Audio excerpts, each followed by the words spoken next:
Hello everyone, in this video I'm going to show a step-by-step tutorial on how to change your currency on FlixBus account. So first we're going to go to the FlixBus app. Then once you're here, we're going to click on more.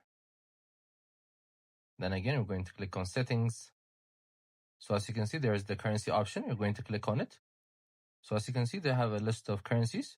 You guys could choose whatever is relevant to you. Then once you're done, you're going to click on done.